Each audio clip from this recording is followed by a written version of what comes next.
Flint Anderson. And if this is your first time with us, thank you for being here. Hope you find a reason to stay and to come back and some entertainment. If you have come back to the insanity that is my life, business, and podcast, well, then I hope we continue to entertain you and give you reasons to come back. Make sure that you like and subscribe and follow me on all the different social media platforms. I post different stuff in different places. Today, we have a special guest with us. He was going to join us for the Brotherhood podcast and ended up having some technical difficulties and we didn't connect. But he is a friend that I made from Instagram, from fitness. Goes by Hulkzilla on Instagram. Curt Dennis Jr. is a fellow bodybuilder. I'm super excited to say that he's a fellow bodybuilder because he's way bigger than I am. So thank you for joining us today, my friend. Thank you for having me on. Tell us a little bit about yourself, Curt. Give us some of your background, how you started lifting, what you do now, and why you keep going. I started lifting when I was 12, and I first got into powerlifting, and that was my first love. I did my first meet when I was 17, but I felt ever since I loved it. I always wanted to get into bodybuilding, but at the time I wasn't confident enough to do it, but I still was a fan of it. Eventually, I got into bodybuilding around about my mid-30s. So now I'm both a powerlifter and a bodybuilder, which not a lot of people can claim that they compete in these sports. This past weekend, I just did my first powerlifting meet in Flint. So that was fun. I also have two jobs currently. I do security at both jobs. So I work close to about 60 hours a week. Still while training 6 days a week. And making time for random podcasts here and there. Well, there you go. I appreciate you taking the time for it. Hey, explain to those of us that don't know, and I say those, explain to those listeners that don't know, what's the difference between a powerlifter and a bodybuilder? Powerlifter simply competes doing the squat, bench, and deadlift. And bodybuilding is where you diet for about 16 to 20 weeks, and you get on stage and you pose. That's pretty much done with that. that everybody kind of thinks they're the same thing. So when you're not in that world, it definitely. Now you on the meet that you just did, you had some records in there, did you not? I think I saw you post about that. I didn't know until after the meet was done that I broke a APS national deadlift record. I didn't realize that I was break any record, but I did. So I should be getting some information about that pretty soon. That's awesome. And guys, if you don't follow him on Instagram, go and look him up, give him a follow, and watch the video from the weekend. What you did is impressive, brother. It was awesome to watch. No, thank you. I appreciate it. Just be warned, though, if you have low testosterone, probably shouldn't follow me. Well, and that jumps right into what we actually want to get into and talk about here today, because the way I met Curt was I was lifting at my local gym, and the guy next to me, larger guy, or at least, and anytime you start lifting, guys, you end up with body dysmorphia. You don't think you are as big as you are. You don't see all that until somebody steps up to you and goes, "Hey, man, that was pretty good," or "What are you doing?" So I was just working out. The guy next to me goes, "Man, I don't understand why we don't follow each other online." Since then, he's not even online anymore. That was a guy named Nolan. Oh. And he introduced me to Curt and a couple of other guys. And hell, I think I've talked to you more, Curt, than I have Nolan. I actually still keep in contact. I actually keep in contact with Nolan. Well, tell him Flint said hi, and I appreciate him because he introduced me to a whole bunch of crowds of folks have become really good friends. So. Yeah, I was keeping him updated with my meetings last weekend. Very cool. Very cool. I need to reach out to him too, but I don't know if I have his correct number, but either way, that doesn't matter. Anyway, started talking and just getting to know these guys. And for me, it was a realization because I didn't start lifting until much later in life. I've only been lifting about 20 years and I will be 50 this year. And my weightlifting coach is actually a Brazilian jiu-jitsu instructor now. Not that it has anything to do with this, but man, I wish I'd gotten introduced to it younger. I think I'd look a lot different than I do now. After talking with Nolan and getting introduced to these guys, I'm like, man, what am I doing in this crowd? I'm not sure I really belong here. And then I start watching what they're doing and what we're all doing. I'm like, okay, well, never mind. Yeah, I do belong here. This is kind of cool. Yeah. You're right. Well, I mean, it doesn't matter when you start, or it just matters that you start. And that's it for all those you guys that are older in your 30s and 40s and even 50s, man. Get out there and start moving some weight around. You will feel different about yourself. Yes, I agree. The low testosterone comment, there's statistics. I had a doctor on here a few episodes ago, and he was talking about the decline of testosterone in men in America specifically and what it's creating and the problems it's creating. There really are two classes of men out there. When you said, if you don't have high testosterone, don't follow me. Yeah, there's a lot of us out there that are really aggressive, and there's a lot of men that are just not. Well, I mean, that's what being a man is. It's being assertive, aggressive, not passive and soft. And I think that the society today wants you to be soft and wants you to be passive. And I don't understand. I don't either. And it's not just that society's teaching younger men or men in general to be soft, but there's actually campaigns out there that are actively working against either testosterone replacement therapy, which is necessary, or just dominant men in general. Well, guys with high testosterone tend to be more of a problem. And that's why guys who have low T, but they're not an issue. They can be controlled, they can be manipulated, and they can be broken down. And you see it all the time on social media. You have a lot of soft guys that have these platforms that advocate for that, they can push that, and people are okay with it, and that just blows my mind.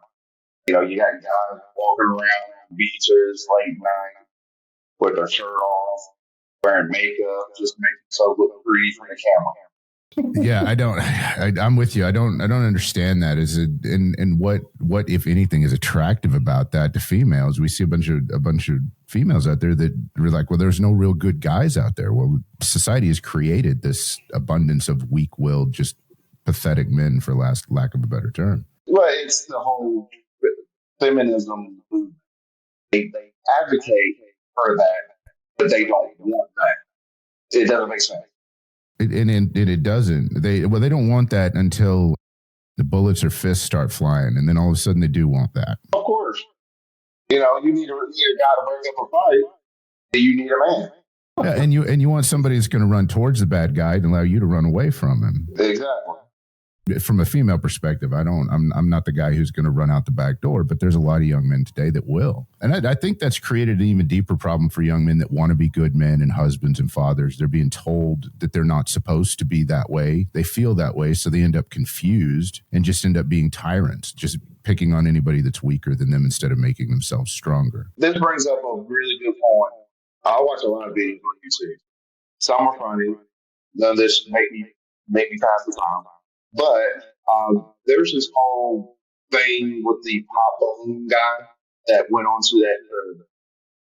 It's like a dating show, and what it is, the guy shows up, and there's a lot of women, and before he even says a word, they'll start popping balloons, meaning that they don't want him. Now, what I've seen happen on the show routinely is that these people would just calm down the guy before they even get to know him. They'll say like, "Oh, you're too this or too short," or your braids aren't tight, or or you look like you make a lot of money, stuff of that nature. This one guy goes on there, and he just has that. The word I like to use is confidence. Okay, he's the explainer on the BDE or whatever you want to call it. But as soon as these women, some of these start popping their balloon, he's kind of like, oh, okay. It's not a big deal. It didn't even shake him. So one of the women was actually, why she her balloon? And she said, hey, I just don't like the energy. I don't think we get it wrong. You're just not my type. And he responds and says, hey, no problem. They says the feeling's mutual. No. He said, you saved me time. There's a lot of people on the internet took that too hard. Like he was supposed to be a cynic, but he was just being honest. Now minus all the little hustling bullshit that happened afterwards. He basically was just speaking his mind. For some women who didn't appreciate his tone, his assertiveness, just speaking his mind. They didn't appreciate it. They thought he was being arrogant or cocky or whatever, but he was just being honest. He was like, hey, I'm not feeling you either, so it's all good. And the gal wasn't straight, by the way. So I think that bothered them. That double standard is pretty prevalent in society today.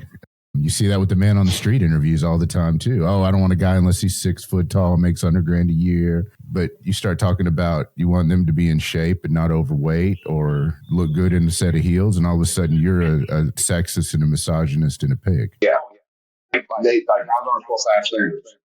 Guys are supposed to take whatever they can get. And the girl could just say, "Oh, I want a guy that's 6'1", 220 pounds, in shape, makes about $1 million a year." I'm like, what guy would want you that's like that? Or what do you bring to the table? Yeah, that's not small. I haven't answered that question. They can't, because they don't bring anything unique to the table, and those that do are not the ones out there whining and complaining about it. Exactly. We're 15 minutes in and we've done pissed the entire internet off. This is going to be an awesome podcast. My audience is really 2 categories. One, it started out with old man energy. I wanted to connect with guys my age and just leave a legacy for my kids, and had a lot of knowledge I was trying to pass along. Well, it turns out that I've got quite a following of younger men on YouTube and some other social media platforms that are wanting some guidance, some direction. So let's split that up from guys our age, and this is going to be relevant too, but from guys our age, because I think you said you're 44, I'll be 50 this year. One of the big things, we touched on it earlier, was TRT. One of the things I encourage everybody to do if they come to me for advice is the first thing, go get your hormones checked and get them under control. And that, I'm not talking about PEDs, although we will touch on that. I'm just talking about getting your test back to stable, getting your estrogen lowered so you can feel like a guy again. How do you feel about that, and what do you think? Why do you think it's important? It's very important because testosterone levels drop after the age of 27. And you don't notice it first until you're like 37. There's a lot of guys that I know that don't work out, that don't take TRT, go to work all day, and that's it. Because that's all they usually have.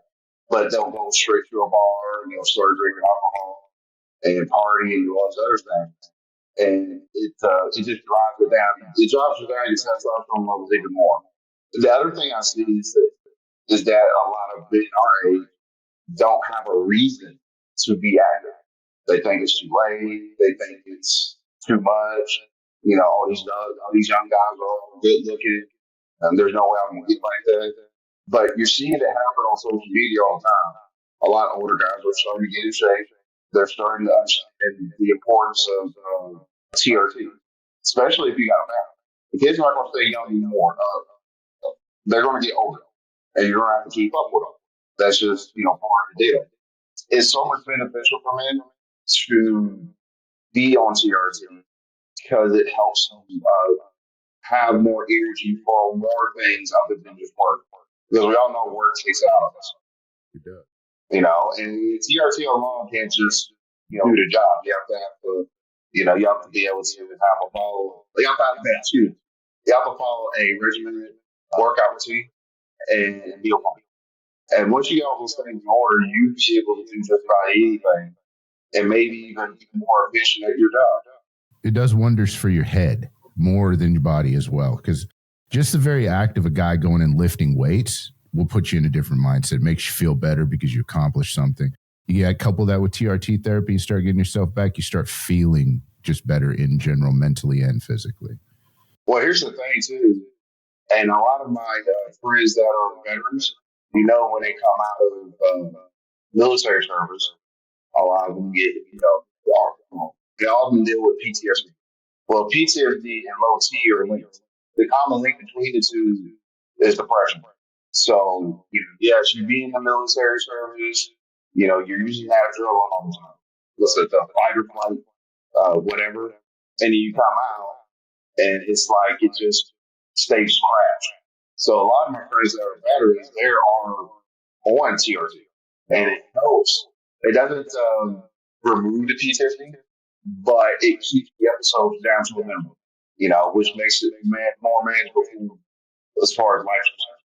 And that's huge, because that in addition to just the adjustment from those two totally different lifestyles, and I didn't have the privilege to be in the military, but I've been raised in that environment. My son's a Marine. Even though he saw no active duty, I saw what it did to him coming home, just training, and what it changed in them to deal with depression and having to redefine your life and rewrite everything that you thought you knew to make it fit into a civilian society is a challenge that I admire every one of our vets that does, because I can't even imagine. I mean, I've never served in the military. I've had friends that have. I've had family as well. But I also know that a lot of my friends that are veterans benefit greatly from TRT. It improves your relationships. It improves your relationship with yourself, first of all. And you hit on a good point. Our kids do get older and age out. And if we're married, which kind of has to, you have to have another party if you have children, and you still want them to like you at the end of that. So one of the things that I know a lot of guys that come to me, and I'm by no means a nutritionist, fitness coach, or anything. I can just share with you my story and what I've done. But their number one thing is, well, my wife doesn't want to be physical with me anymore. Do you give her a reason to? I mean, get in there and move some weights around, make yourself attractive, and see what happens on her end. And it makes you feel a whole lot better. It does, but that's not a very popular view, because we're supposed to accept each other where we're at in body positivity. Yet you have a lot of these women getting getting these BBLs. That makes some good sense. None. No, it's like, it doesn't look the same as if you spent time doing squats. I'm sorry, it's not the same. I agree. It'd be like getting a, what do they call it, an Adonis thing for a guy. You get those fake abs put in. I mean, it's fair game. It's like it'd be the same thing, but I don't know. My wife and I've been married 25 years. I'll tell you this much. She started treating me different after I started working out than she was before. Really?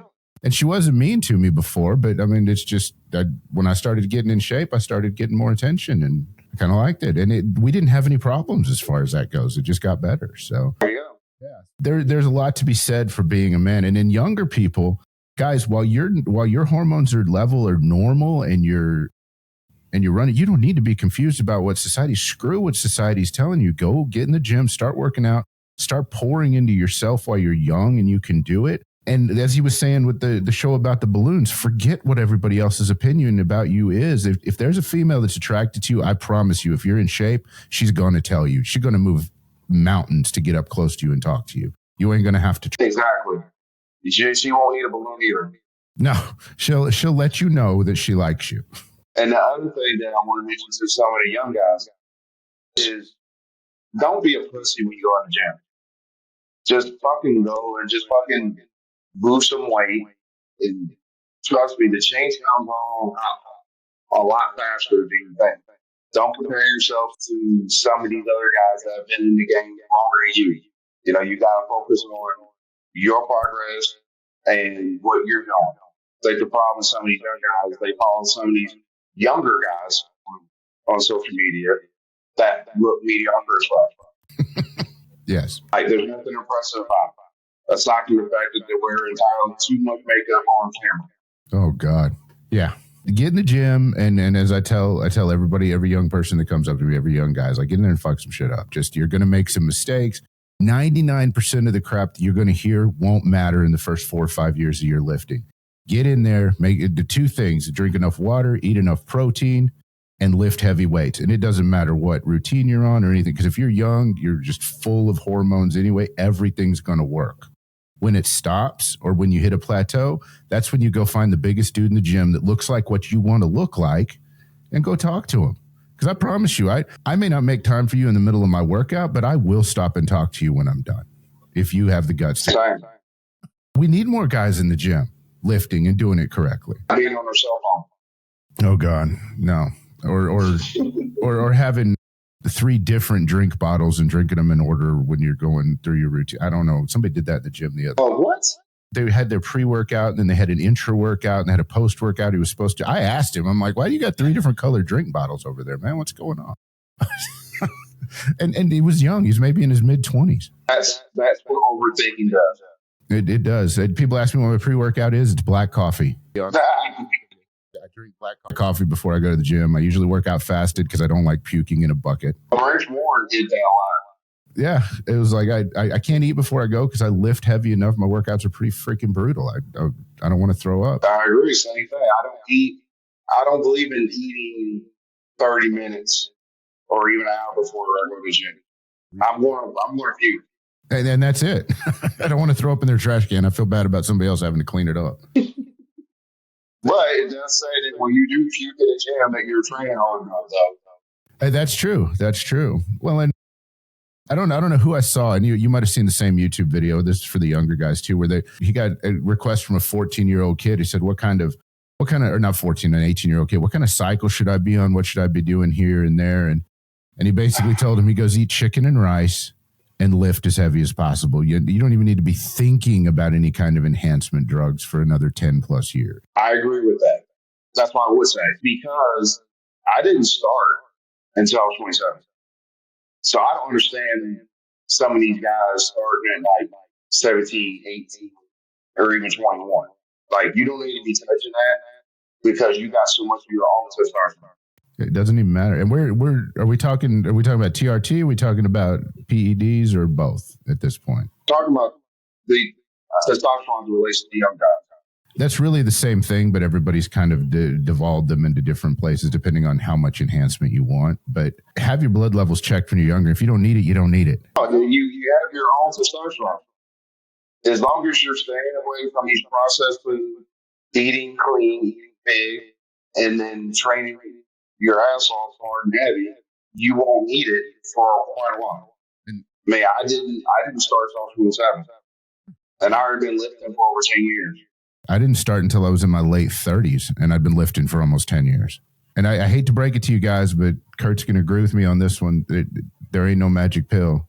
It's not like you're 27 or 25 and you start taking TRT or any kind of enhancement. You're going to wake up ripped and strong tomorrow. That is not the way it works. Let me explain a comment that I got a while back. A guy was talking about how he was using a study, saying there was a group of guys that used testosterone but didn't work out, made more gains than the guys that used testosterone and worked out.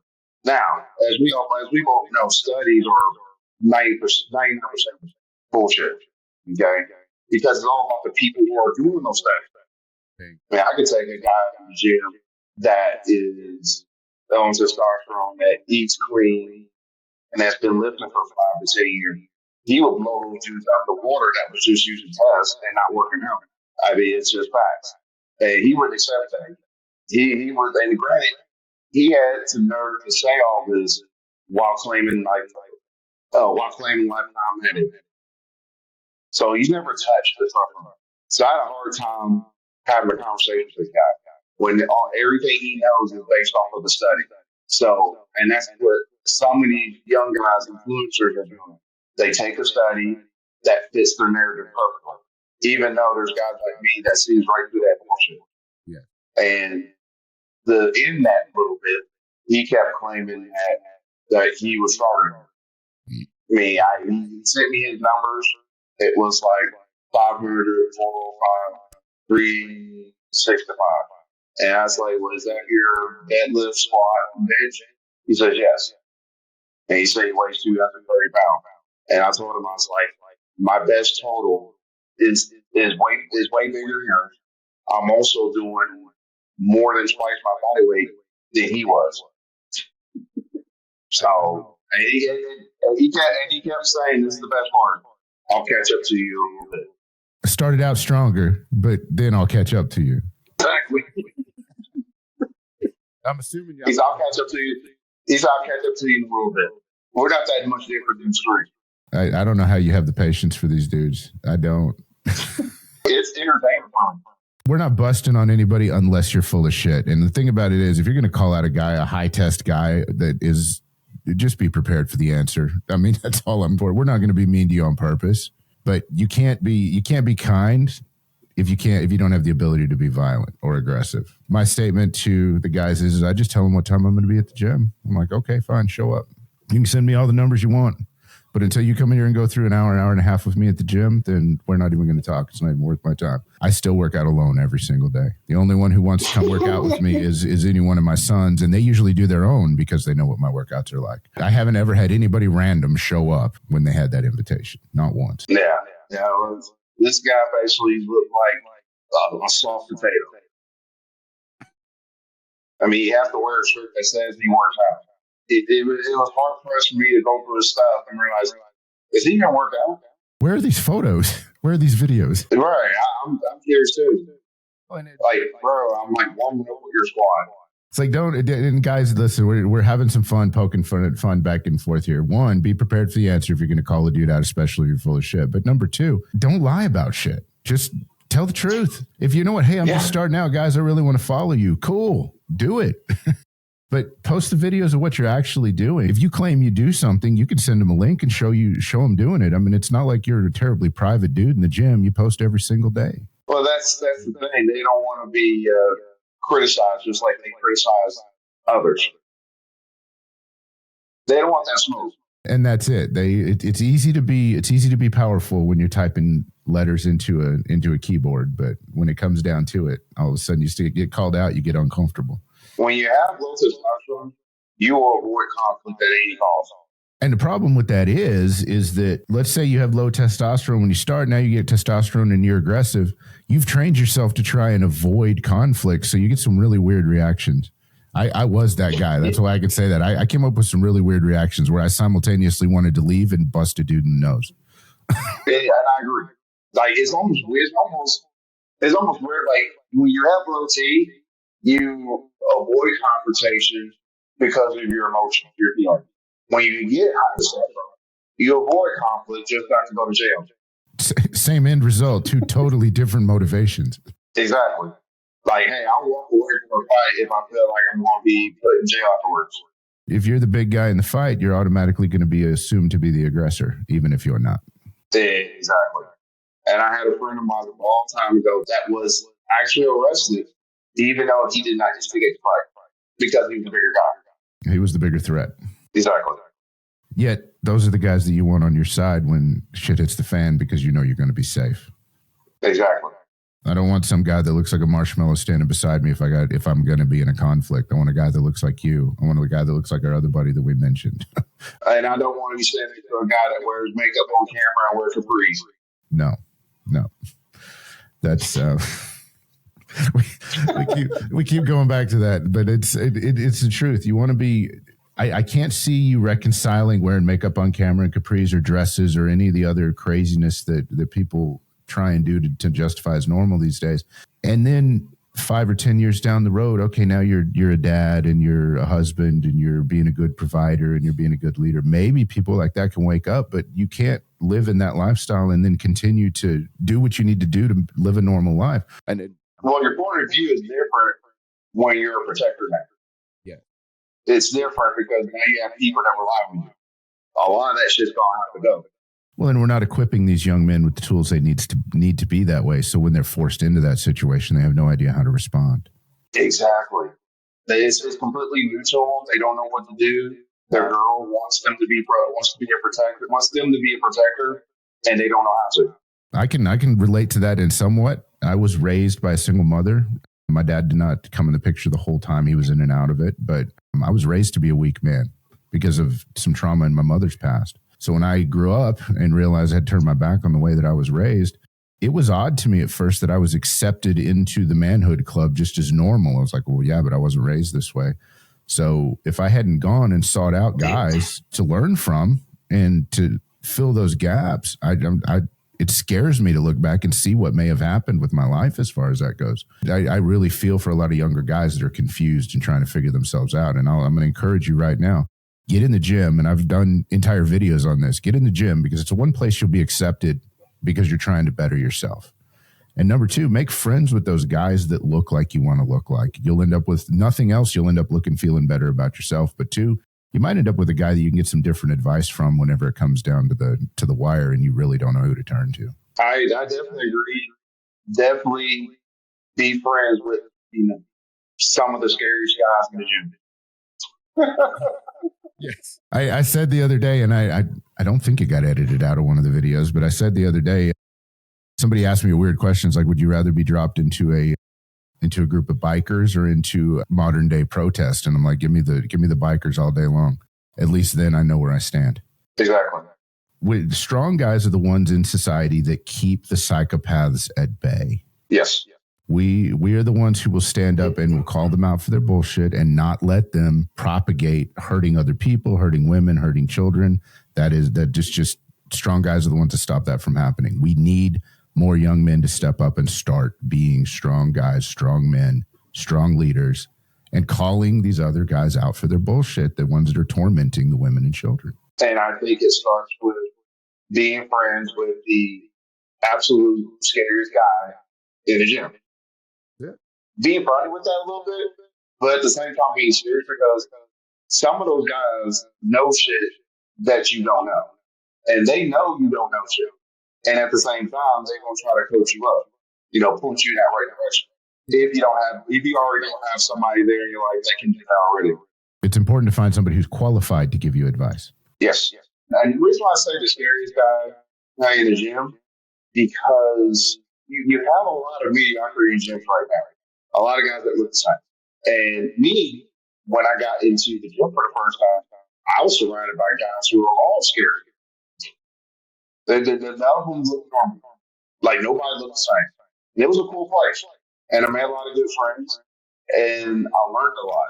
But being surrounded by strong men is what society don't want to happen, because you start naturally becoming a man versus what society wants you to be.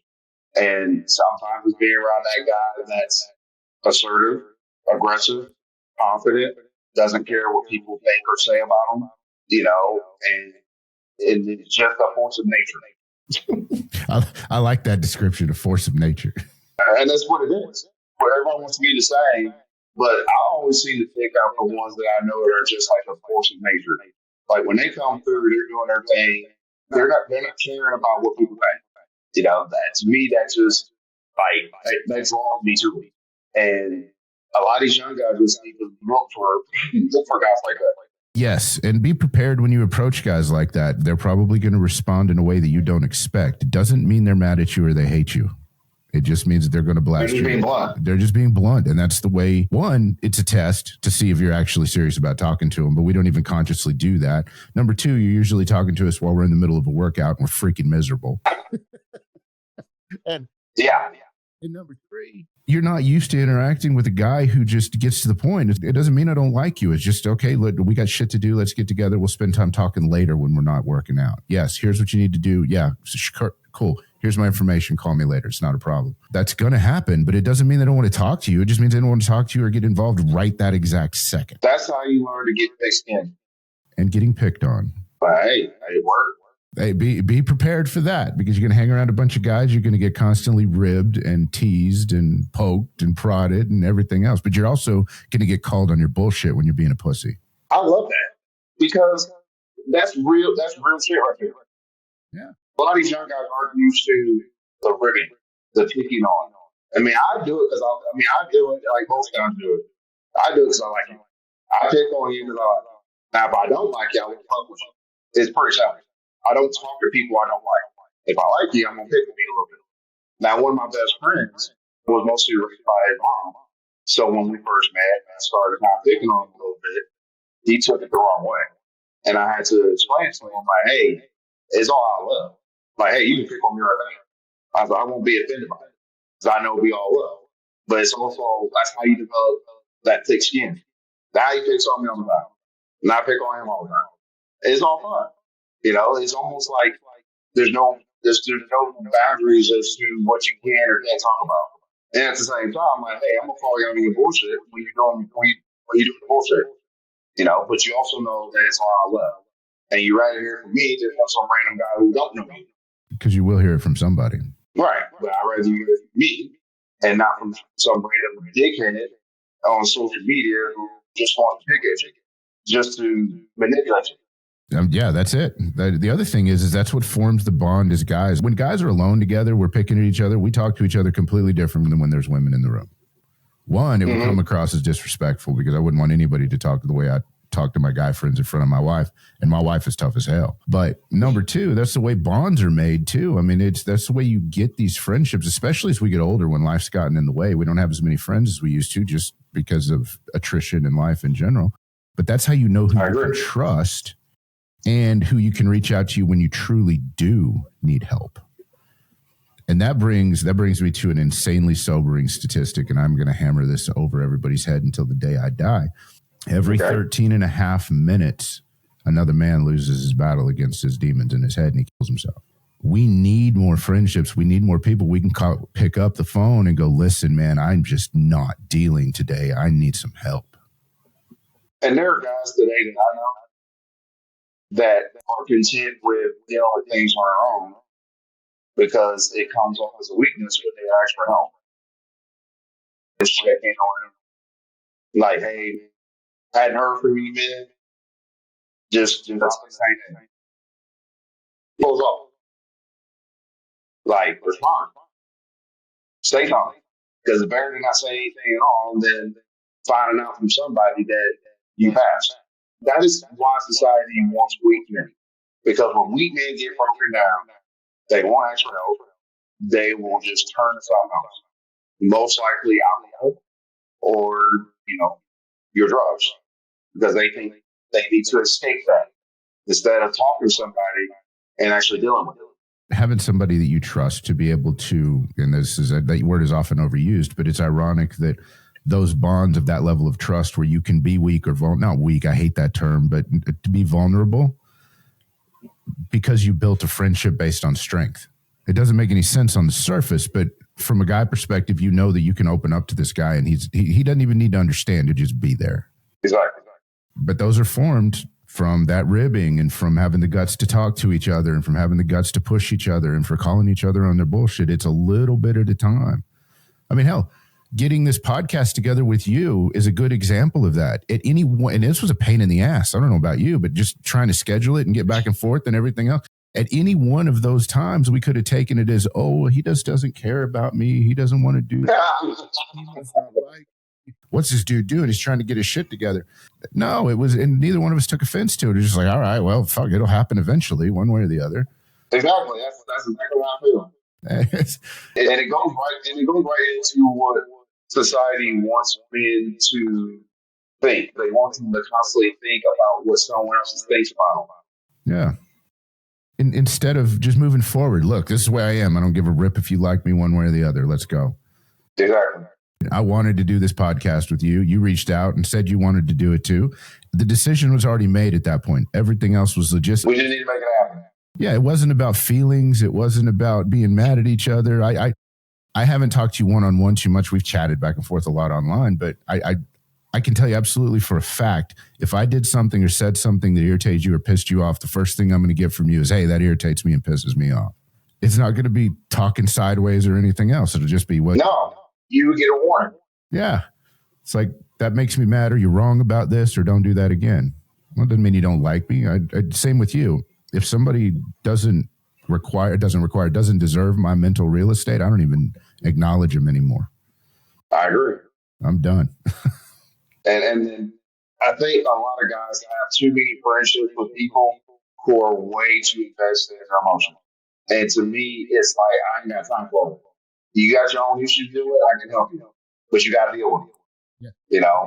I'm here for you. I'm not solving them for you. Exactly. I mean, we can sit down, talk about some possible solutions, but it's ultimately up to you to figure it out. That's kind of what being a man is sometimes, figure it out. Guys, that's an intimidating statement. It's meant to be every bit as intimidating as you said it. You're not going to ever find an answer on social media. No. You might find some, but you ain't going to find it. I always say that find a friend that when you ask a question gives you 5 different answers, not just one. They give you different directions you can go. Why? Because it opens up critical thinking. You just go to this one person on social media and they have this one golden answer and it doesn't work. What do you do? Figure it out. Get it together and figure it out. Hey, I can help you figure it out, but you still gonna have to figure it out. And that's it. The other piece of that, I like that. You had 5 different answers. The other piece of that is it means that you know enough about the person asking you the question to give them 5 different options because you've actually listened and cared about them. Right. I don't want to give them just one answer. I give them different directions they can go. And I'm like, you want to sit down and think about all these little answers and just figure out what you want to do. And guys, you don't want to be told what to do. Ultimately, you've been told what to do your whole damn life. You want suggestions from your pals so you can make your own choice. And guys are going to clap you on the back and go, well, you really fucked that up, didn't you? let's not. I've actually said that. Well, you fucked that up. You going to do it different this time, or are you going to try that again and see if it comes out? But either way, you still stand beside your buddies. I've actually said that. I'm like, well, you fucked that up. How about not do that next time? Well, and that's some real shit there. That's real conversation with people. Right. And it's all meant to be fun. Yeah. But at the same time, it's kind of like, hey, just don't do that again. It's like, okay, that out of those 5, that was the one that didn't work. So let's choose a different one this time. Yeah, exactly. Let's choose one. We have more to choose from. Let's figure it out. But and again, you don't want your problem solved for you. You don't want people doing shit for you, and you want to do the hard stuff. I mean, we're built to handle stress and to make those choices and to handle the torpedoes as they come. It's a choice to stand up and stand in the way of all the problems and say, no, they're going to hit me before they hit my family. They're going to hit me before they hit anybody else because I'm built for this shit. Exactly. And it's like, man, goes back to what young guys do when they get into a full-blown family of their own and they don't know how to figure it out. And they're going to have to. So stop taking the easy way out. Stop looking for the handout. And I always say this, do the hard shit. Do the hard shit. Because 99% of doing the hard shit is figuring it out. Yeah, it is. And it's going through it because by the time you get to the end of it, it's solved one way or the other. And sometimes just being stubborn enough to move through it is all it takes. So, and it relates so much to the gym because you worked out for 10 years. You know what you're doing. You figured it all out. So you're not going to have some sort of pissant with the sparkly hair tell you you're doing it wrong. Well, they might tell you you're doing it wrong, but you're not going to listen to them. Of course not. I got this far in life that I don't need to have sparkly hair. I think I'm doing good. Yeah, mind your business. Go on about it. I'm fine. Exactly. One thing, and I talked about this before, but one thing is, especially in relation to the gym, is if you're going to talk to somebody, you're going to go ask them questions, or more worse, if you're going to give them advice that's unsolicited. And trainers are famous for doing this because they're trying to sell you something. Obviously, not going to knock their job. But if you don't look like I want to look, don't try and sell me your services because I'm not going to listen to you. But number 2, maybe lead with your questions and ask the people why they're there, because everybody's in the gym for a different reason. Some people want to be as big as possible. Some people want to be skinny. Some people are just fighting demons in their head and they just need a way to get rid of it. Yeah, I agree. My workout is bizarre, but it works. My workout was not designed to get huge. It happened, but my workout was designed to fight rheumatoid arthritis because I refused to be on 16 pills a day for the rest of my life. So when I go in the gym, I move every body part every time. I just hit one harder than the other because I need those joints to be mobile. Exactly. That's why I post quite often. It's like, well, you can't do squats every day in the gym. It's the number one thing I hear, and I hate it. It's like, well, okay, I do. I do squats every single day because my legs hurt worse than anything else if I don't. I didn't ask you. I've been doing it for 10 years, and it's working. So don't give me advice that you're not qualified to give. Or at least ask me first why I'm here. I think that a lot of people want to pass judgment as if it's your first day of the gym. Yes. I don't understand that. No. I mean, obviously, it's not your first day of the gym. I mean, granted, maybe I have eyes and I can see it, and somebody is timing with their eyes closed. I don't understand. Hey, he's gotten this far with what he's doing. I believe it's working. So I'm not going to sit and hate him. Hell, I'm probably going to end up supporting it. Yeah. There's nothing wrong with it. I mean, hey, if it's working, it's working. That is a very difficult thing for young guys to hear. It really is. And what works for me may not work for you. What works for your friends. So, and man, so if you ask, that's going to be, and I get that a lot. I posted a video of me the other day, an old video of me doing hammer curls with 200 pounds. And my goodness. Like, there were so many people coming out, oh man, that's not a curl, man. I'm sorry to say. I'm like, okay, just whatever. Agree to disagree. You're not completing your form. It's bad form. You're cheating on that. All that. I must have shown that video to 200 people. The stitches you made on it are hilarious.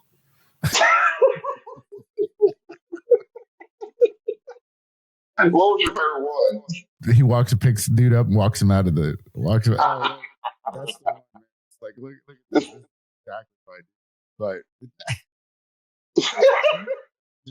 that's guys. Seriously, and we're running out of time. We've been talking for almost an hour. But seriously, if you do not follow Curt on social media, go follow him. The guy's got a good sense of humor, and he's got a very down to earth message that he puts out there, and it's insanely consistent. Obviously, I'm glad you picked up the sense of humor on those. Oh, dude, they were hilarious. They were so funny. That's the thing. Big scary dudes. We're not always serious all the time. We look serious a lot because that's what you see. Like all of my pictures from the gym, I look pissed off. Mostly because it's because I'm about to throw up. But at that point, no, those were funny, and it was great that you put them in that way. But I could see the hate you were getting just from some of the comments on them, just trying to correct. Oh my goodness, it was just like, show me a perfect hammer curl with 200 pound deadlifts. No. Okay. You're ego lifting, dude. I was just trying to see if I could do it. Honestly, that's how it started. Yeah. I want to see if I can do it. That's how I did a 495 squat. I wanted to see if I could do it. And I failed there you go. The first couple times. It was terrible. But I did. And that's how you build up your confidence.